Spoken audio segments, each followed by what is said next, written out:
everyone sort of contributing to the conversation, as well as walking away feeling like there's something that we can do tonight.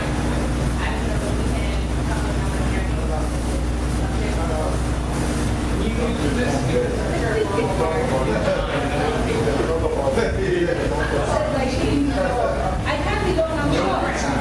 Okay. Good evening, ladies and gentlemen. Okay. And want to really thank my sister. I want to thank my sister for inviting us to this small gathering, just to really say farewell to Dr. Peku. Dr. Peku is not new in the struggle. He was the president of the Pan-Africanist Congress. He worked for 10 years as a member of parliament, and he was the president of the PAC, and he has written 20 books. But he also now in the Parliament of South Africa, and has written a book which is one of my favorite, which says,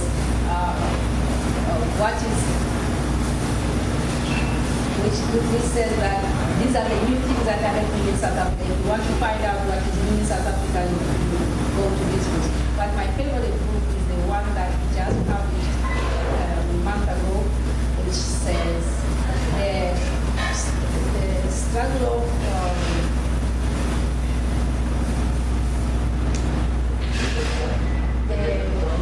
the new one, that where were these people in jail? The history of Robben Island should be preserved. And in that book, he illustrates exactly the beginning of Robben Island and who was in Robben Island and how long they were in Robben Island. And with that book, you really never be concerned about who really wants the land. I'll let Dr. Peku explain to us why it is important that we have to be Pan-Africanists, because he's one of the stalwarts of Pan-Africanism in Tanzania. Thank you.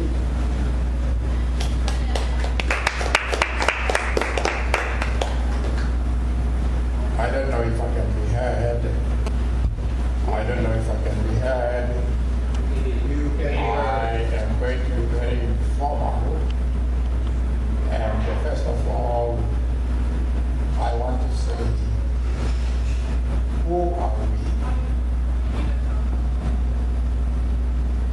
Who are we? Talking about people with a dark skin. I'm saying, who are we? Who are we? Where have we been?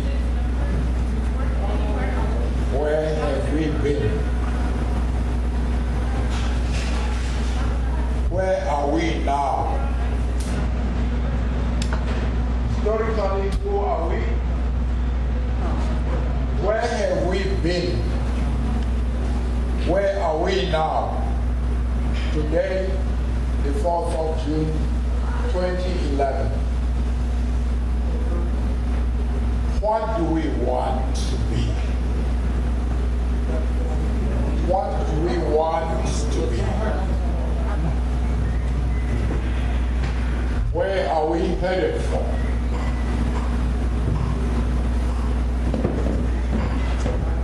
Any problem? Any problem? We're trying to get rid of the buzz. Can you project? Can you speak loud without the mic? No, without the mic. Can you speak without this? People can hear you. We're not going to be able to hear with the business going on behind us. We have very few here. So I think down to the front. Huh? We all move down to the front. Yeah, we have very few here, so I'm sure we can do without the mic. Move down to the front.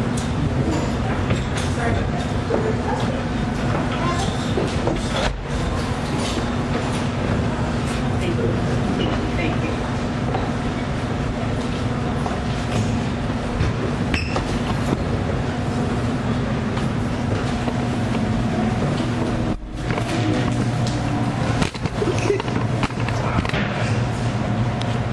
I ask those questions because as African people, whatever we call ourselves, we need to know where we came from.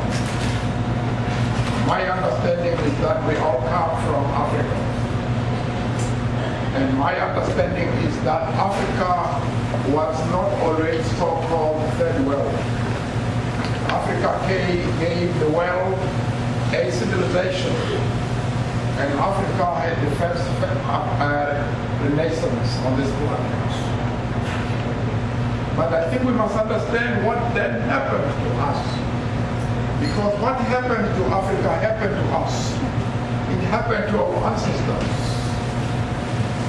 Now I start by the fact that there was what was called the transatlantic slave trade, which traded people, which sold people like cargo. And that is when Africa began to decline. And then, of course, after that, you remember, there was the Berlin Conference, where Africa itself was divided into a number of countries among European countries, and there was really nothing left for Africa. And the resources of Africa were being used by foreigners. And today, they call themselves developed countries and unaware, maybe deliberate, that all the development that has taken place in Europe, in the United States, anywhere else, it was as a result of that slave trade, as well as a result of colonialism in Africa. So sometimes we look down on ourselves. That is why sometimes I talk a lot about history, to show that we were the first people who enlightened this world. Our ancestors were the people who enlightened this world. But actually, in this generation, and then maybe in the few past generation, we always behave as if, no, we are inferior to other people. We never achieved anything. And in fact, they say we never achieved anything. They always say we never invented the wheel, as if the wheel is the only thing that should have been invented. And I can tell you that if we had time, I will tell you exactly who invented the wheel. Because the wheel was known among the African people.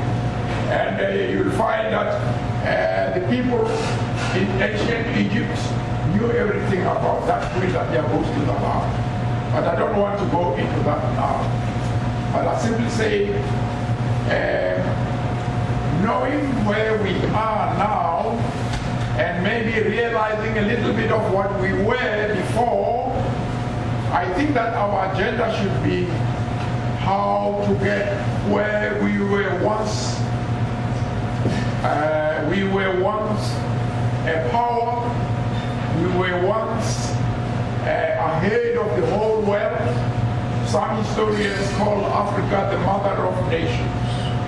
And it is absolutely indisputable that anybody in this world who is knowledgeable at all can never speak about civilization without reference to the African people. But maybe that becomes a little bit monotonous. But when you take our labor part apart from our civilization, I was talking about the development of the European countries, including America. It would not have been what it is today had our labor not come here. But we have not benefited from that labor. They have benefited, and they are looking down on us, and they are saying that, well, maybe we are just lazy, and that is why we are not where we should be. And I should say, I think the 21st century, the century where we should come up with an agenda to go back where we were. To go back where we were. We are not that world. We are not that world. We are first world. We were always there, and we must go back there. Now, how do we go back there? We need to have an agenda. And if you look at the political history of our people, you find that around 1900, they had some of our people here in the diaspora, like Sylvester Williams and many others, Marcus Garvey, and the people who realize that we cannot go where we once were unless we have something, a vehicle that will get us there. And the vehicle that is going to get us there is to understand that we are one. We can debate that if you want, but we are one. I realized or noticed that when we were enslaved, some people sat down and decided and planned exactly how that was going to be. And they were together. And when they were going to colonize Africa and partition it among themselves so that it benefits them, they were together. When they realized that colonialism was being challenged seriously and it was not going to work, they were together to bring about what we call a neo-colonial situation today. We are the only people in the world who do not work together. And for as long as we don't work together, we'll always have problems. And I want to say that we have been given a philosophy which is called Pan-Africanism, which means that the African people must unite. The African people must do things together. And I want to point out that we have just come from a liberation, a political liberation of Africa. Angola, in particular, Zimbabwe, which was Rhodesia, South Africa, Azania, Namibia, Southwest Africa. And the people here in the diaspora were involved. We had begun to work together. The OAU had a liberation committee. They were giving our freedom fighters guns to go and fight. I don't think that what we call South Africa today would have been liberated if the African people throughout the world did not make whatever contribution they could make. And I'm saying this because I was here in the United Nations as a representative of the people who were the victims of apartheid and colonialism. And I know just how much contribution was made by our people in the diaspora and also in Africa, in other parts of Africa. Nigeria never said, well, those people in Rhodesia, those people in South Africa, those people in Southwest Africa, those people in Angola, those people in Mozambique, it's their own endeavor. But you know, when Ghana became independent, Nkrumah said, Ghana's independence is meaningless unless it takes into consideration the total liberation of Africa. And he called that very first conference in April 1958, and there were only 8 states. And these are the states that came together to begin to work together right up to May 1963, when the OAU was formed. The OAU may not have been very effective, but it was better than nothing because we are where we are today because of what they did. And I don't want to go into why OAU was not as effective, but maybe just to say that, remember that the OAU, when it was formed, there was the Casablanca group, there was the Monrovia group. The Monrovia group had been heavily financed by the United States of America to derail the very formation of the OAU, so that there was nothing like the OAU.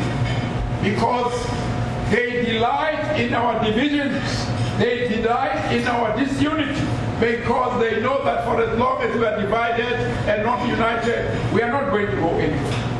But I'm trying to say here that Africa as a continent took responsibility to liberate the whole of Africa, because they knew that if they don't do that, sooner or later they might be recolonized. And then, of course, as I've already indicated, here in the United States and in the diaspora, our people have made a very rich contribution to that liberation struggle. But I want to say to you today, as I've already indicated, political liberation, or shall I say Political freedom without economic power is a gigantic colonial fraud. And this is exactly what has happened in many African countries. We've got the flag, we've got the parliament, we've got presidents, we've got national anthem, but the gold, the diamonds, the riches, the fertile land, it is still in the hands of those people. Because colonialism dispossesses indigenous people. It dispossesses people. And when they come and say they are negotiating, they give you things you never asked for. You see, we have fought wars of national resistance in Africa against colonialism. And they were over land, because land has gold, has platinum, has oil, has got all the minerals. And that's where we get our food. That's where we get our water. That's where we get our houses. In fact, land is money and power. Without land, you cannot even have sovereignty. Even for a nation to be a nation, it must have land. The kings of Africa could not be kings. What distinguished a king from common people was that a king had land. And therefore, what distinguishes a nation to be a real nation? It is when a nation controls its resources, it has land. But that is not happening. And that's where we are. This is the 21st century. I've indicated that our people fought for political freedom. We have today the burden of fighting for economic liberation. Without this economic liberation, we are just slaves. Because people come there and take whatever they like from what is actually our own. So I'm going to make just these remarks, and then perhaps we can discuss a lot of other things. I want to point out to you one small little thing that I think you should be aware of before I sit down. In South Africa, I've got a copy of the Constitution here. And I want everybody to be familiar with Section 25, Paragraph 7 of that Constitution. Because the South African Constitution is promoted in the world as the best constitution. And I'm saying that it is the worst constitution. Because it did not give the people what the people wanted.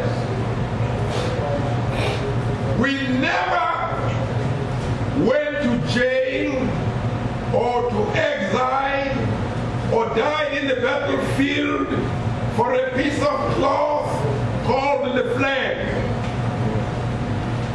We never did these things. We never died in the battlefield for something called the national anthem, or something called a parliament, or because we wanted to be presidents.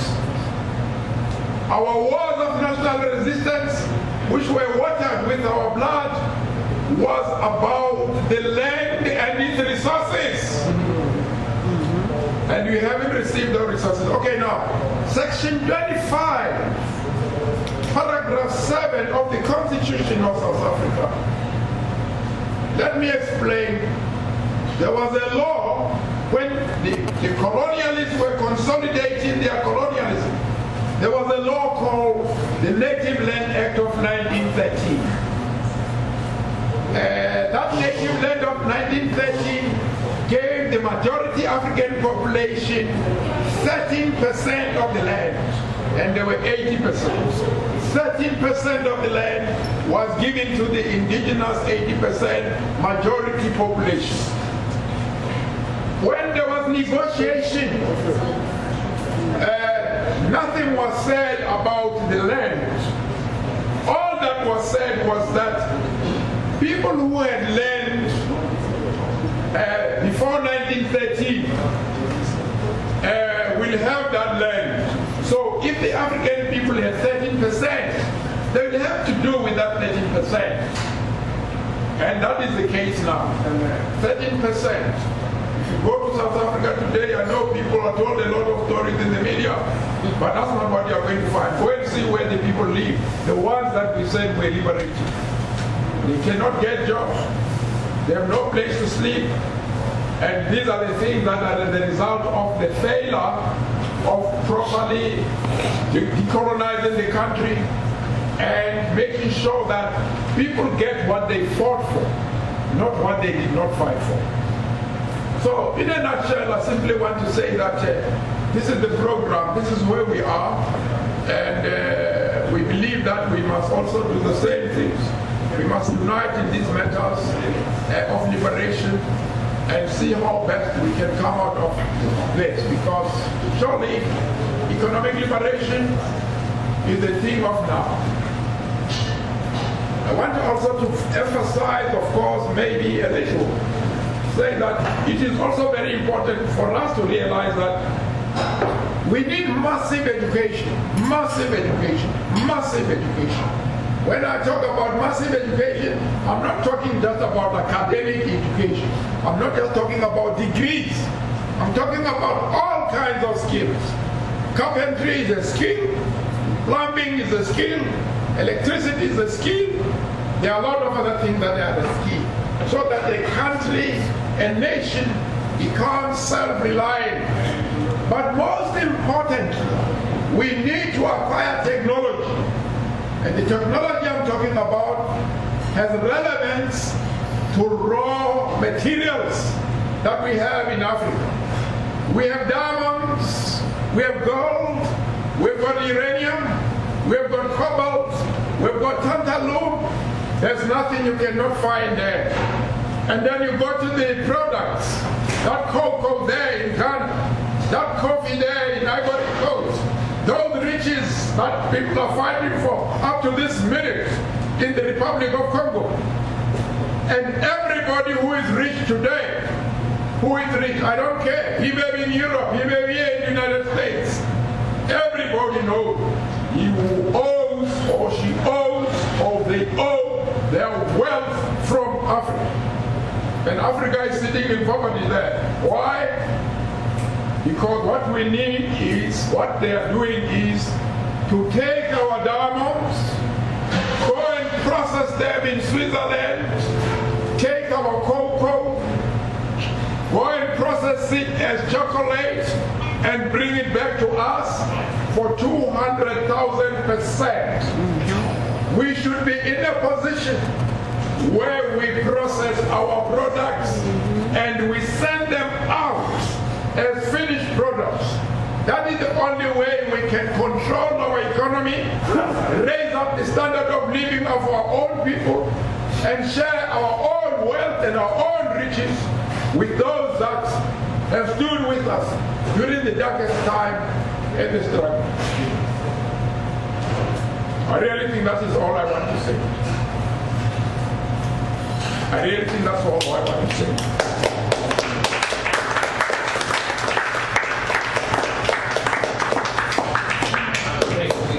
Entertain some questions and comments. But I wanted to.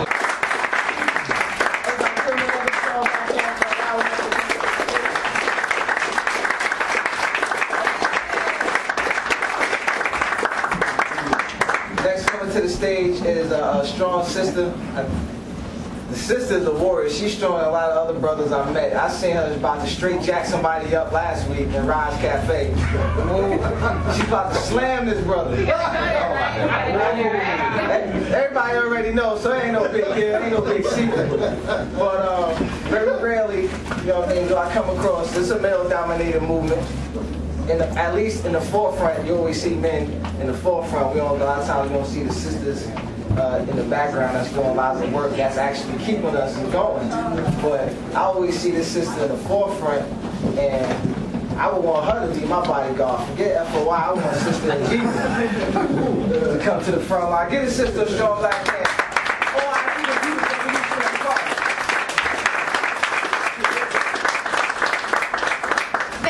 Africans. That was an isolated incident last week. All right. So on behalf of the All-African People's Revolutionary Party, actually, I don't need the mic.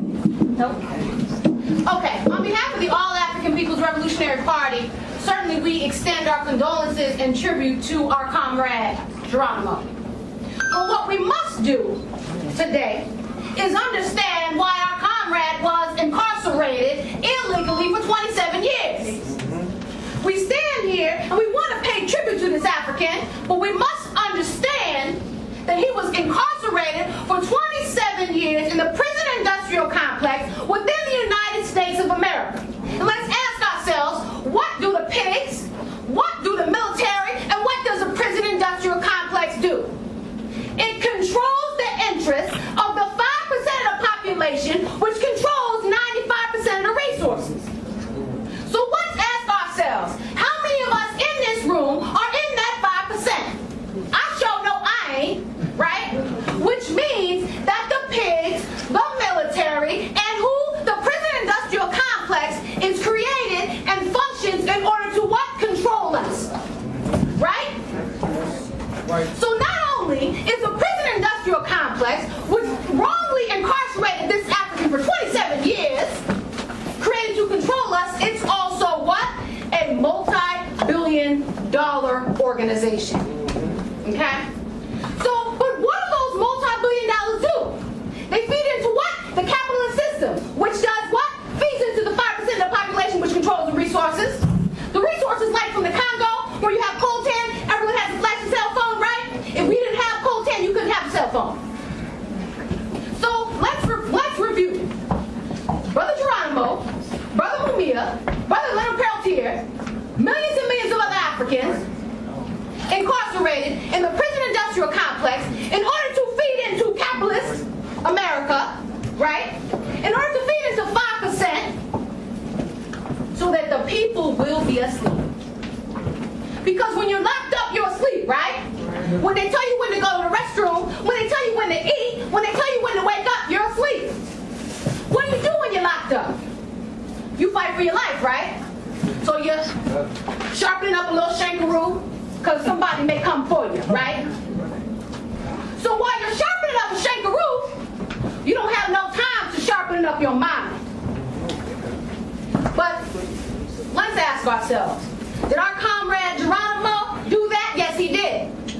While he was locked up, he formed study groups. They read Check Out the Deal. Why did they do that? They did that so they could transform their ideology from one of a capitalist ideology, one where it's a rampant individualism, there's free market, right? And what is it? Overall exploitation, to one that's collective. One that's pro-African. Because be clear, the capitalist ideology is anti-African. Yeah, that's right. Right? Let's be clear. Now, I know we're running out of time, and I can be a little long-winded, so be clear, I'm coming. I'm coming, African. This African got released. He said, you know what? I've been in an organization since I can remember. Why would I not be in an organization now? This African was in an organization from his early teens until the day he made his transition. So what does that say to us in this room? It says we must be in an organization, African. You know why? Because be clear, the enemy is organized. And discipline. Be clear, organized and disciplined. We sleep up in this camp, getting some Z's, getting our hair done, making sure our toes are tight, and what is the enemy doing? Organizing. So while we're primping and propping, you feel me? You feel me? The enemy is organizing to keep us oppressed. So the only way in which we will be free as African people is to what? Organize. But we must not just organize. Because be clear, we can organize, right? Something happens, what do? We run, we picket, right? After that is done, we walk away. You hear me though? We need permanent organization to tear down this capitalist system. I'm coming. Now lastly, what I want to say about my comrade Geronimo, he was clear where his home was. He knew America was not his home. He made his transition on the African continent. He knew that as soon as Africa would be free, African people around the world would be free. He was not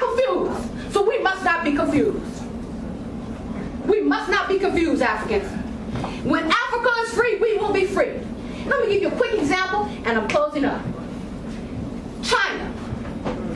Ask yourself, how many of the quote-unquote United States of America prison population is Chinese?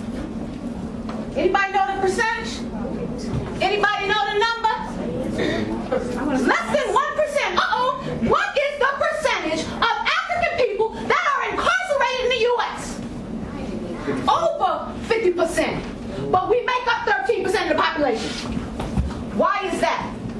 Because, be clear, China will buck up in your face. And what does China say? Get your hands up off of my people. What does Africa say? Master, oh master, please give me some money. We must liberate our land and our resources. The only way that we will liberate our land and our resources is to unify. The only way that we will unify is to organize. So you don't learn anything tonight. Join an organization that is fighting for the liberation of Africa and African people. Forward on behalf of the All African People's Revolutionary Party.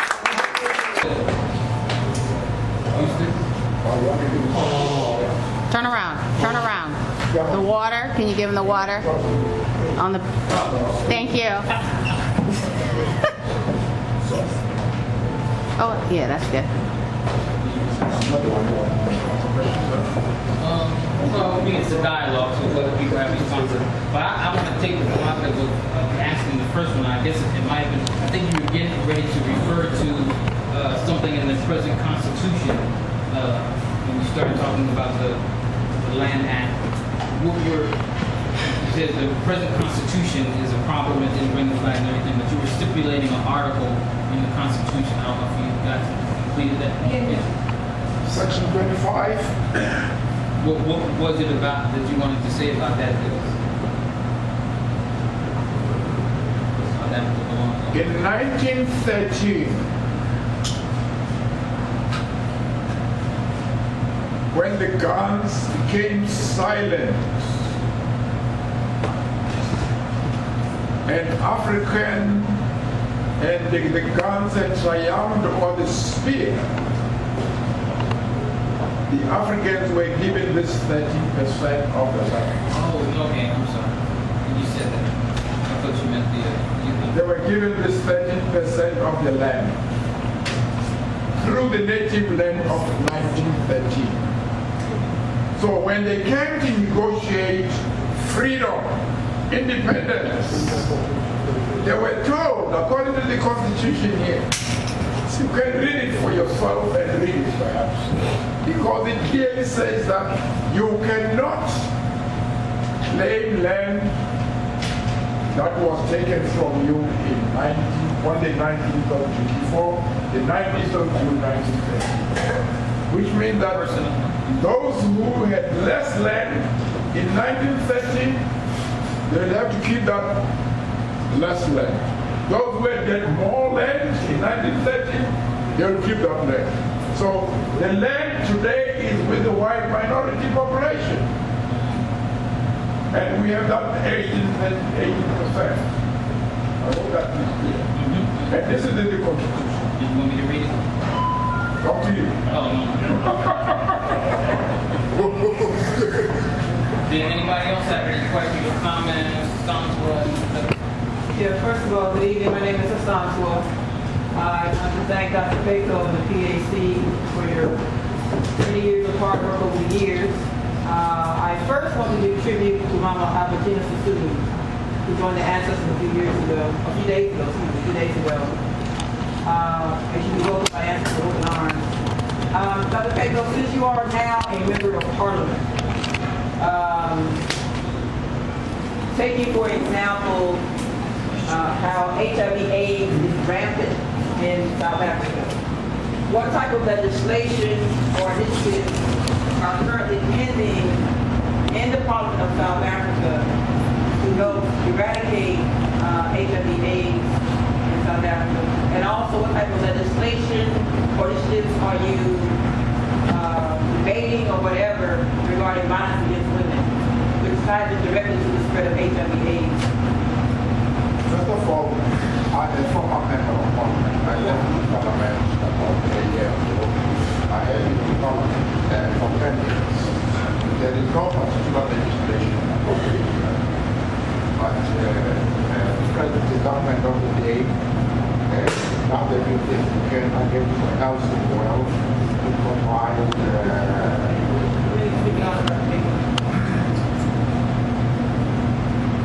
government of the day, government to provide medicine, but there is no legislation. I think that's all I want to say. And anything about violence against women? Violence against women and girls. Violence against women and girls. Any legislation pending, or any initiatives pending, or debated? There is legislation on violence against women. But every year, around June 16, that whole part is dedicated to making this problem for violence of women much conscious.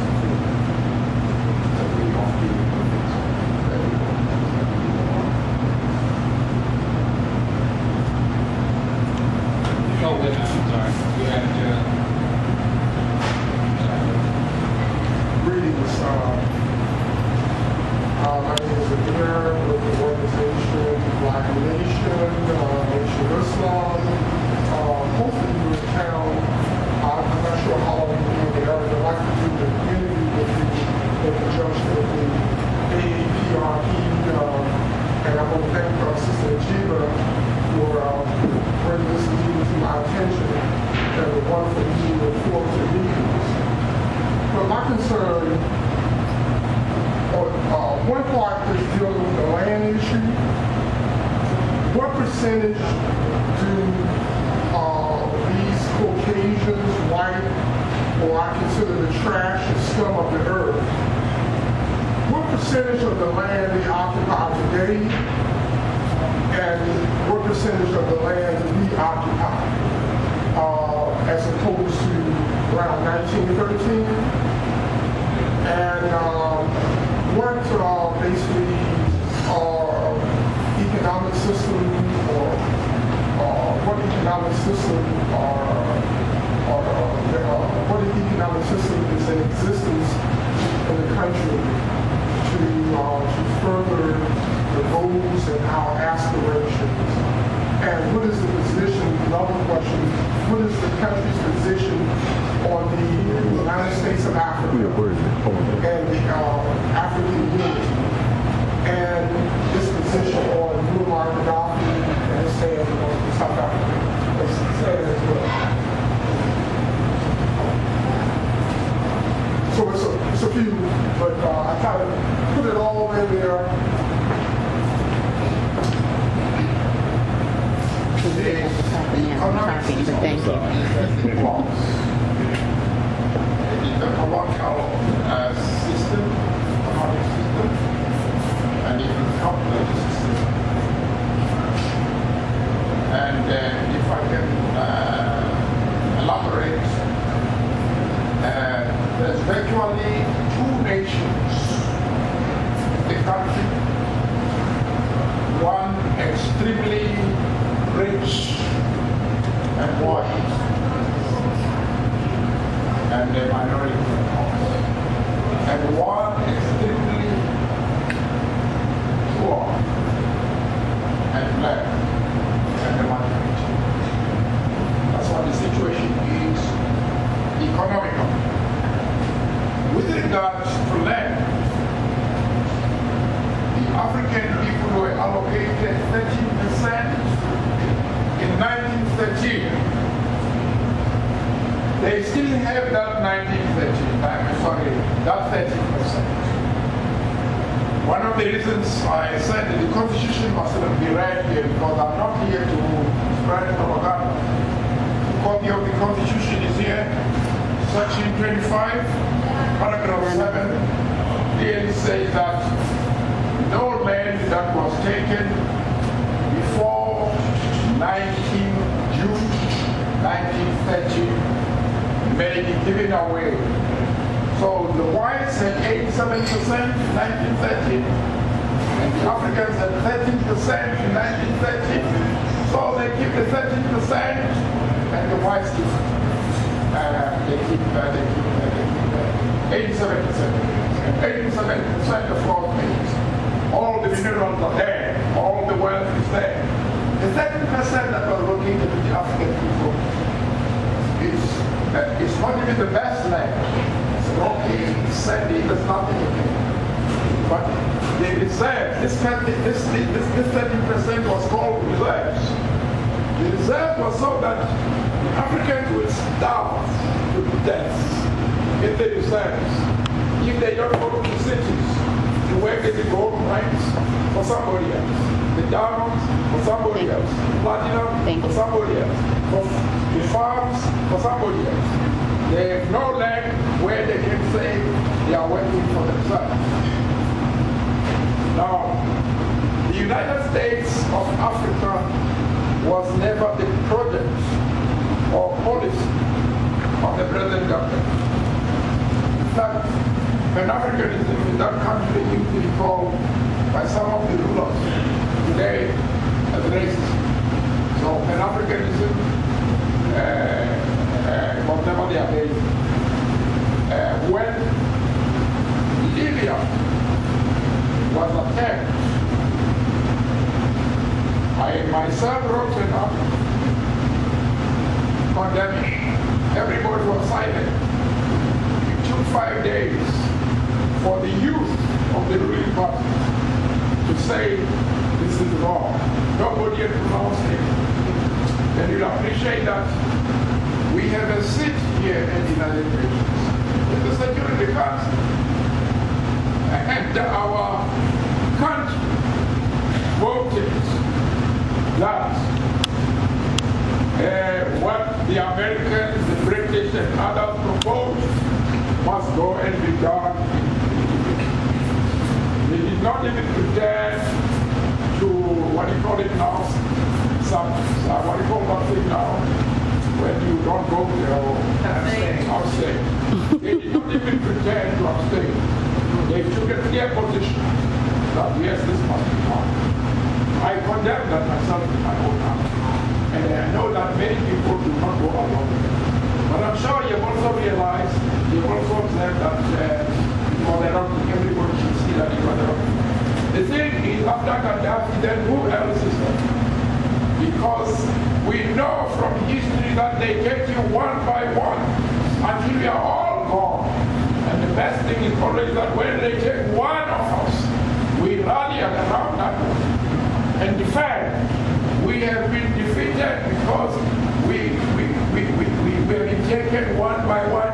We think it is not my war, it's not my battle. But then at the end of the day, it will be your battle. And there will be nobody to come and help. I think that your questions are answered. Not to think, I was wondering if you could, on that note, share now what is your position on Zimbabwe? Does Zimbabwe in certain ways fit that same situation? A man called Cecil Rhodes, many years ago, he went first to what is called South Africa. And then he went to Rhodesia. Well, it was not Rhodesia, Zimbabwe. And then of course it was colonized. Rhodesia was colonized. And they released all the criminals in their jails in Britain and promised them to go to Rhodesia where they would have farms and also the possibility of having gold mines there. That they did. At independence, when Mugabe got to the power, I think it's about 400 or 4,000 white farmers. There were only 12 million hectares of land for farming. Well, I won't give the details of why Mugabe did not do that at that time and so on. But I simply want to say that the land was simply not in the hands of the people. Again, they had got the flag, they had got the flag, they had got parliament, they had got the president, and there was no economic problem. Mugabe is. And I've written several articles, and I've raised this issue, and I've stood in Parliament for this issue. I have said that what Mugabe is doing is what all presidents in Africa, in Kenya, in Namibia, and many other places ought to be doing. Mugabe is doing the right thing, not because it's Mugabe. Point is that you cannot have a situation where you fought for your freedom and they should never tell these guys, look, give me a flag, give me a color, give me a president. They know the wars of national resistance are about the land. But when you negotiate with them, they pretend they don't know. They give you the things you want. What we want is land. What we want is gold. Where we are now is we must control the resources of Africa. They are ours. They belong to us. I'm going to go with that. I do think that I'm just going to say that because of the nature of how contentious that issue has been here, knowing some of the things, even when the article that you wrote, that for people to know them in terms of Mozambique and the liberation struggle in South Africa, asking Zafo and Danu to reconsider because they were about to walk out of the Lancaster House of Courts. And so they were asked to reconsider by the frontline states. There's a whole host of reasons that people don't know about and are using now to opt with imperialism's position against Zimbabwe. Say, well, they should have given, but people need to know there's more complicated than you put in your article. But I want to let him go, and then we'll go to you. How's that? If you wanted to, there's something that you were talking about just now? Yeah. Didn't bother that to promise him that she would help him get the land. British promised him they would fund, they would buy the land from the white farmers and compensate the white farmers for the turning of the land, and they reneged on that promise. And she reneged on the promise, right? So then he took it. Right. Oh, now look, she said to him that she was going to fund the money, buy the land from the white farmer, and give it to the God. That was the sign of agreement. Yeah, that's crazy. My name is Emmett Nabaki Doe, and I wanted to speak to the question of economics, but before I do that, I have to speak against the repeated attack on males. This bullshit about AIDS being associated with violence against men is nonsense. I mean, violence against women is nonsense. And we have to understand that this whole business around AIDS is a hoax. There is no such thing as AIDS. AIDS does not exist. It is definitely something that is killing black people. But there's no such thing as AIDS, and there never has been anything called AIDS. But they've got a bunch of people who are AIDS pimps, who are getting paid, and who are making money from promoting this nonsense of something that does not exist. We need to do the research. We need to go online and begin to educate ourselves, because the knowledge is there about the AIDS hoax. And we must stop being fooled and allow this nonsense to continue about associating black men with violence against women. Black men have never historically been violent against women. Most of the violence perpetrated in the black family has been perpetrated by women against male children and against children. We have to be honest. Okay, Africans, come on. This is not what we're here for. Straight and set the record straight. The violence which occurs in the black home, the number one purveyor of violence in the black home is female.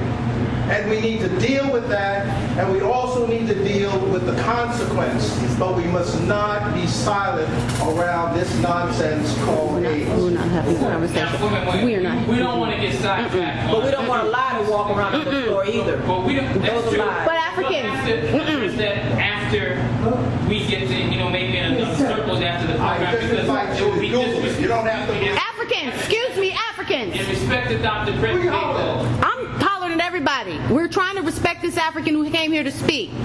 That's what I'm hollering at. Go ahead, brother. Now, the last thing I want to say about the economic situation. We as a people must address the economic circumstances which we cooperate. We cooperate with our enemies when we do not exercise and implement programs to speak to the economic dilemma of our people. Our people are systematically denied economics. I understand what he's talking about. And I also understand that we have solutions. The Economic Development Plan of 1993 is a solution. And you can see this plan at www.edcu.inc.com. It is the Community Economic Development Plan of 1993. It is something that you need to educate yourself about because it's a plan that we must use to implement to correct the problem of each college graduate class graduating with no opportunity, no future, but a debt. And we need to understand we have to stop cooperating with our own enemies. I think first, so let me before you start. Yes, my name is Senko Tokam, and I come from Germany, and I'm very happy to be such a cycle to achieve brothers and sisters. I think as a brother, I have to make a point, about what my fellow brother just said. Reacting to what my sister Santi was saying. I think that's the very kind of issue we must avoid, that trying to point at a specific group within the community as being so-called responsible, of an oath that is undermining our people, undermining our unity, weakening our struggle. Most of us, men and female, men and women, we have, our share of responsibility. But we all also know the historic condition under which these came to happen between us and among us. The brother is right, that is not an African tradition, domestic violence. Neither that of the men toward the woman, neither that of the woman toward the men, or neither both of them toward the children. It is not our tradition. It's part of all this process of alienation, domination, oppression, enslavement. That's the issue. But we also need to understand we cannot address it unless we together, deal with it instead of pinpointing at each other, and fighting each other over this kind of problem. So, I would really appeal to all of us, not to lose this focus, and to refocus, on giving issues, the kind of what the brother Peko has expressed here. I'm very thankful that you went this long way to come and inform, educate us about what's going on, in Tanzania. Because when all these things happen there, all over the continent, were enjoying, were happy. And you, the PSC, you were the people to warn us about what were going on there. But unfortunately, not so many here listened to you. And now today, we see our people paying the highest price in Tanzania. And not only our people there, other Africans coming in Tanzania, they are not identified as the enemies by their own people, while the very enemy is there sitting and enjoying, playing us against each other.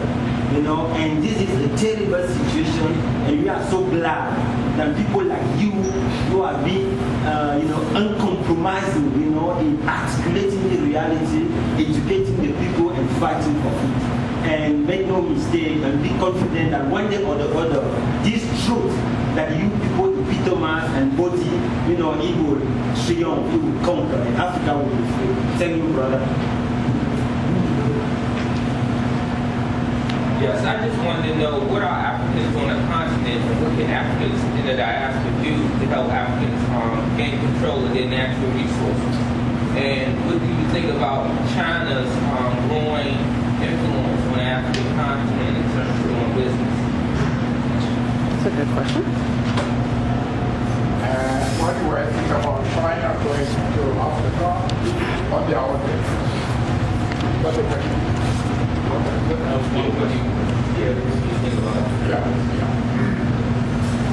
Well, I think that trade is trade. I cannot say that the Chinese should come to Africa as messiahs. And I must say that yes, there's a need in Africa to diversify our economy in the sense that, well, when you export to the Western countries, you know what happens. And also you know what happens when they deal with fuel. They normally look at their own side and not that of the African continent. But that does not mean to say that we should close our eyes to the fact that the Chinese are also just human beings. They've got their own interests. So far, if they want to be our friends, we accept it. But we know that there are people who have been our friends before, and later on they tend to be the store. I think that it is important for us as Africans, whoever we deal with, we must not be naive. Nations have got interests. We have interests. We must protect our interests because they also protect their interests. I don't know whether I'm answering your question there, but I'm saying this because some people simply feel like, okay, now the Chinese, but you must understand, the Chinese have got over a billion people. And I think that when a nation has got a lot of people will come, we also will be looking at a place where it will be done. So Africa certainly must be careful that it is not taken forever.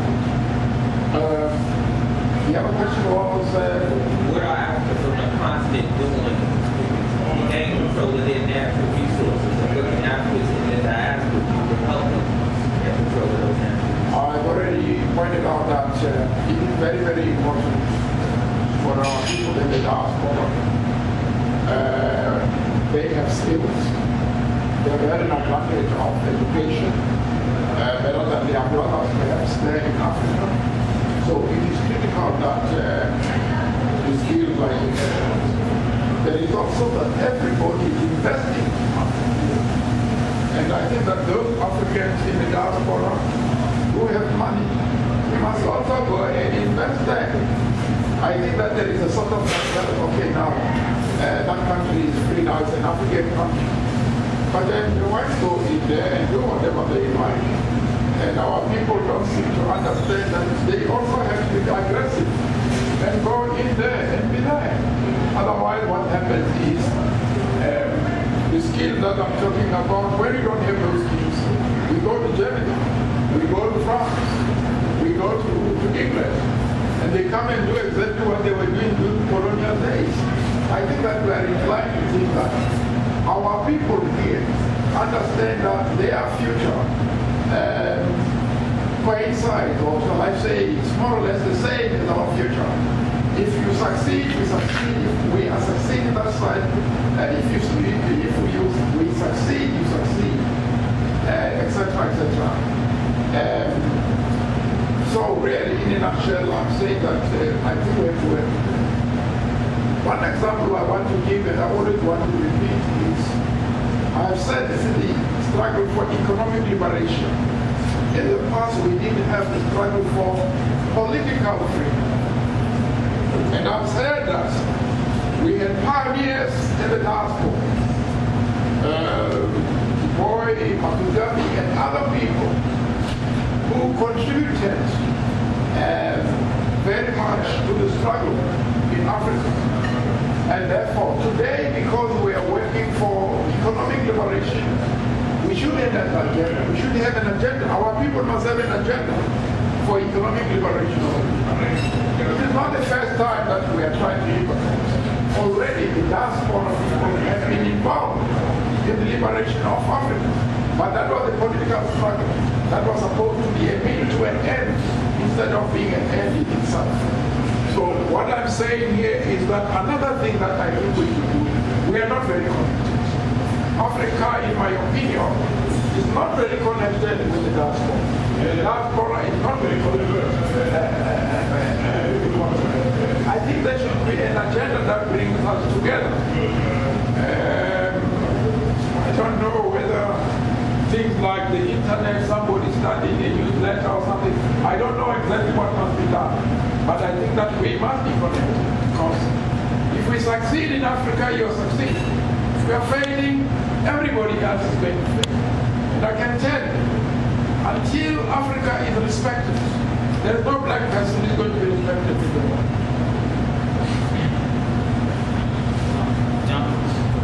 Well, he actually, his question was actually parallel to mine. So thank you for your response. And it wasn't, the particular question I had was in reference to the control of our resources and how we can get involved. But just to add to it, I know that you mentioned us taking our education and our resources to Africa and investing in Africa, and you also gave some examples. Sometimes it gets challenging because we can look, well, I know myself, I can look at the larger picture, but then my question is, well, how exactly do I move forward next month? Like, what are some small, like what's a short-term goal that will eventually lead to us achieving that long-term goal? Do you have any like specific examples of how we could move forward and how we could even introduce our young people and our family members to do the same thing, to replicate the same thing so that we can, like when we introduce it to other people, they'll be able to digest it and we'll be more effective at achieving our goal. Any specific short-term example? I don't know whether it's short or long, but I've already said it in other meetings. But I think one of the things we should do in the diaspora is to form an association of skills and let those skills be known. Let this thing be an association. And I think that this must be fed to African governments. There are progressive governments that I think will be wanting to use our people here instead of using people from Europe. But it must be an association. I think when it is association, it is easier to speak to a government because you speak not as an individual, you are speaking as an association. And then of course also you speak to other people inside the country that are progressive, that are sharing your own view, and they are able to talk to these guys if they drag their feet. You talk to them well, something goes wrong, say now in a hospital people die because they are not doctors. Then you go to the media and say that, but there is an association, whatever, United States, Jamaica, and these people could be helping us here. But you are making things difficult for them to come here. So that we all take responsibility. And then the whole question of information. When you have been ill-treated, when something has gone wrong, there should also be people inside the country who will know about this and take it up themselves on your behalf. This is how I look at it. I've got a couple of questions. I don't see any more hands. Are there any more hands? Okay. Dr. Pickles, you talk about this on the radio a little bit more, but maybe it'd be good to talk about the situation of political prisoners in South Africa and Tanzania. And also, I have a question about, there's sort of a new, I don't know how new it is anymore, but there's a phenomenon of non-governmental organizations, especially our youth, who are joining these organizations that have nothing but a liberal or even capitalist frame of mind. They often, if they're political, fight for very what can be described as ambiguous definitions of human rights and all these kind of things. And they often are used a lot of times, organizations, to attack progressive governments and do things. And just to me, what I see is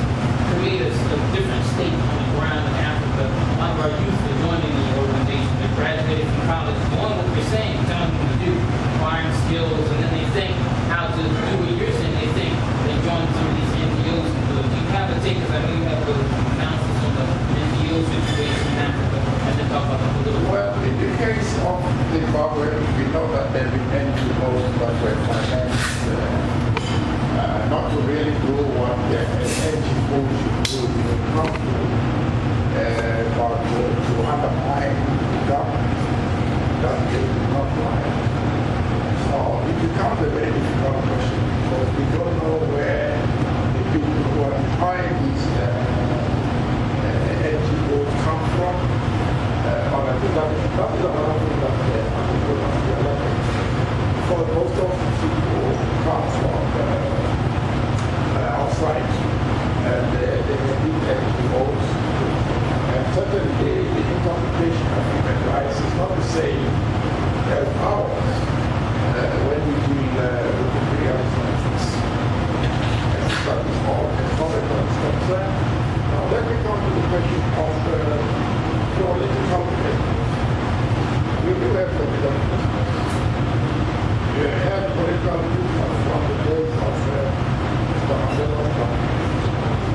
I think that has made me more in that country that you see people behind bars who are freedom fighters.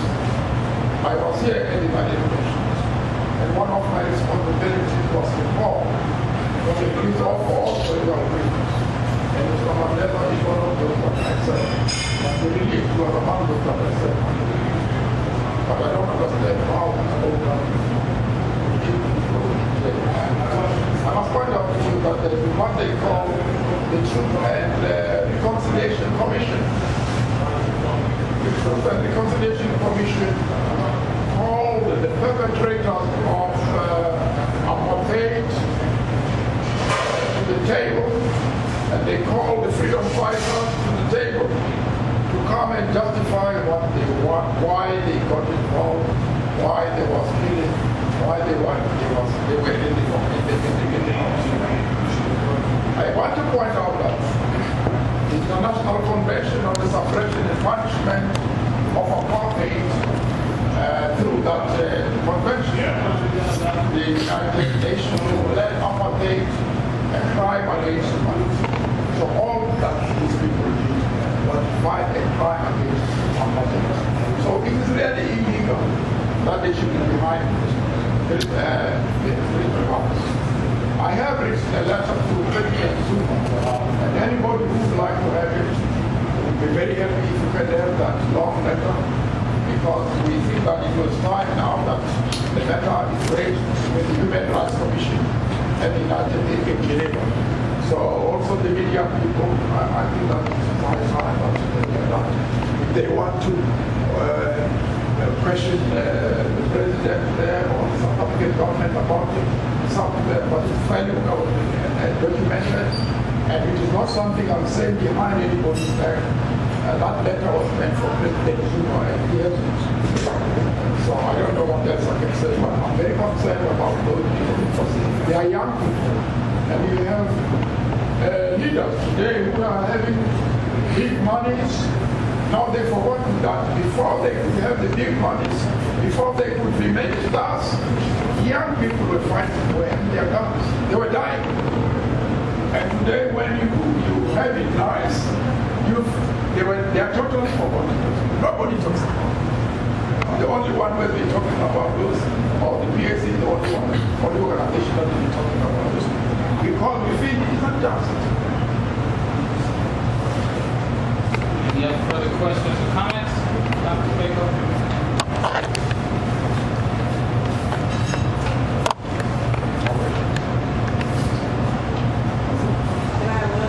Or someone else already spoke? No one else raising their hand, so you and then the brother. Okay. Dr. Baker, if you could please, to go back to what this brother here is saying, I made no apologies for my policies. Somebody say something. Let me finish, Amir.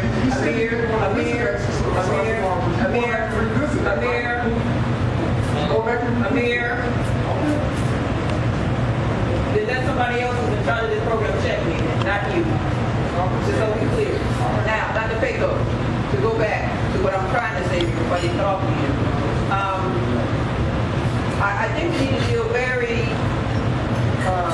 carefully with what I raised earlier about violence against women and HIV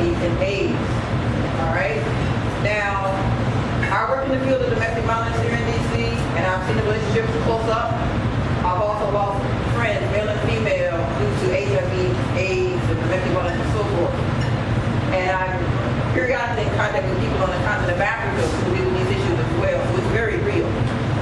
But if you can briefly talk about some specific things that the South African government is doing to try to respond to HIV and AIDS.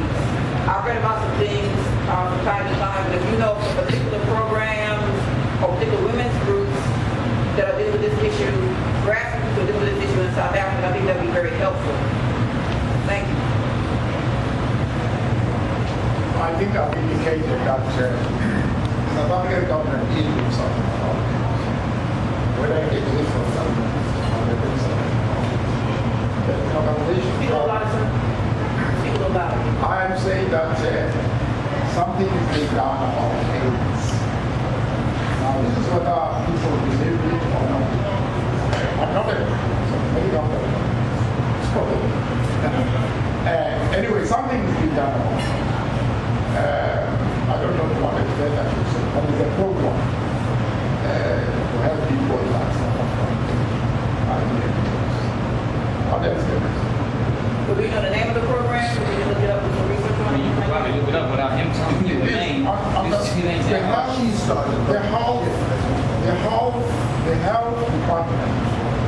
health department is dealing with, this is under the Department of Health, the ministry. So it's a ministry of health, the minister of health, that's his ministry, that deals with all diseases